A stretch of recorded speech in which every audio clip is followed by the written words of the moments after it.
تاریخ، تجھے ایک تاریخ کا باب سنا دوں. فرق پلٹنا چاہتا ہوں پیارے، انداز بیاں میرا بہت شوق نہیں ہے، شاید کہ اتر جائے تیرے دل میں میری بات. عام ذات نہیں ہے صدیق اکبر کی، عام ذات نہیں ہے. یہ وہ نہیں ہے جو اتفاقاً بن گئے ہیں، یہ وہ لوگ ہیں جن کو اختیار کیا گیا ہے، جن کو چن چن کے بنایا گیا ہے. اللہ اکبر. تاریخ پڑھیے تو صحیح پیارے. میرے حضور کے ایک صحابی ہیں، نام حضرت مطعم بن جبیر بن مطعم، حضرت جبیر بن مطعم.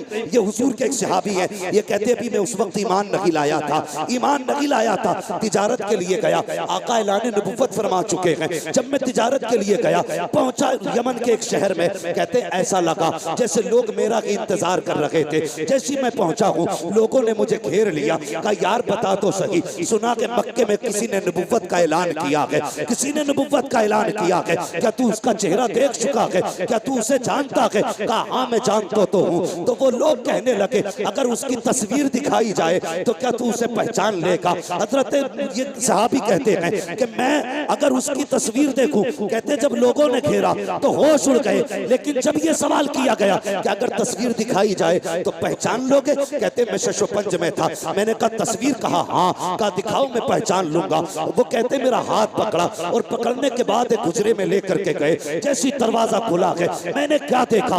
دیواروں پہ تصویریں بنی ہوئی ہیں. اللہ اکبر. کہا پہچان ان میں سے کسی کی صورت محمد سے ملتی ہے کہ نہیں؟ کہتا میں نے نگاہ ڈالی اور دیکھنے کے بعد کہا نہیں، ان میں سے کوئی چہرہ نہیں ملتا ہے. پھر ان منہ کہتے ہیں مجھے خوشی ہوئی کہ یہ دعویٰ کرنے والا جھوٹا ہے. میں کہوں گا میں نبیوں کی صورت دیکھ کے آیا ہوں، ان میں ان کی تصویر نہیں تھی. اللہ اکبر. کہتے دل میں یہ خوشی تھی کہ یہ بات مل گئی ہے، نبیوں کے چہرے دیکھ لیے ہیں، اس میں ان کا چہرہ نہیں ہے. کہتے میں یہ سوچ رہا تھا، اتنے میں اس نے کہا اس میں کوئی نہیں ہے. کہا اس میں محمد کا چہرہ نہیں ہے. کہا دوسرے کمرے میں لے کر کے گئے، میں نے اس میں جا کر کے دیکھا، اس میں بھی کوئی چہرہ نہ تھا. میرا دل پھر ٹھنڈا ہو گیا کہ دوسرے کمرے میں بھی جتنی نبیوں کی تصویریں ہیں، اس میں کوئی تصویر ان کی نہیں ہے. میں نے خوش ہو کے کہا اس میں بھی کوئی تصویر نہیں ہے. میں خوش ہو گیا. لو جی 2 کمروں میں تصویریں دیکھی لیکن کسی نبی سے چہرہ نہیں ملا. اللہ اکبر. کہتے پھر تیسرے کمرے میں لے کر کے جایا گیا.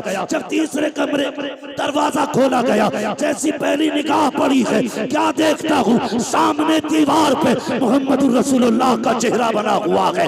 کہتے حیرت میں تھا، وہ فتوحہ والا چہرہ نگاہوں کے سامنے تھا. میں نے کہا ہاں یہی چہرہ ہے وہ، یہی چہرہ ہے وہ. سب سے میں نے کہا بتاؤ تو صحیح یہ تصویریں کہاں سے آئی ہیں اور تمہیں کیسے پتا چلا اس تصویر کا؟ تو کہتے یہ ہمارے بزرگوں نے بتایا ہے. انہوں نے کہا تھا جو آخری پیغمبر ہوگا نام محمد ہوگا، اس کا چہرہ یہ ہوگا. کہتے اللہ اکبر. میں نے دیکھا سارے نبیوں کی تصویریں ایسی تھی کہ ہر نبی کرسی پہ بیٹھا ہے، لیکن سارے نبی اکیلے ہیں. لیکن جو مصطفیٰ کی تصویر بنی تھی اس میں آقا اکیلے نہیں بیٹھے ہیں. کیا کہتے ہیں؟ کہتے میں نے دیکھا حضور کرسی پہ بیٹھے ہیں اور کوئی شخص ہے جو میرے نبی کے قدموں میں بیٹھا ہوا ہے، میرے نبی کے قدموں میں بیٹھا ہوا ہے.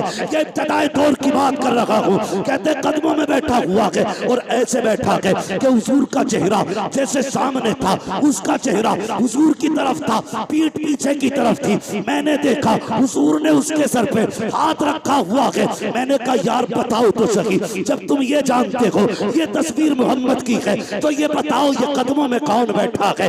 یہ کون ہے جس پہ ان کا ہاتھ رکھا ہوا ہے؟ اللہ اکبر. جبیر بن مطعم کہتے ہیں کہتے مجھے پیدا کرنے والے رب کی عزت کی قسم جب میں نے ان سے یہ کہا یہ کون بیٹھا ہے تو کہتے انہوں نے تڑپ کے کہا تھا تم نہیں جانتے ہو، ہماری کتابوں میں لکھا ہے کہ یہ نبی کا پہلا صحابی اور پہلا خلیفہ ابو بکر صدیق کی تصویر بنائی گئی.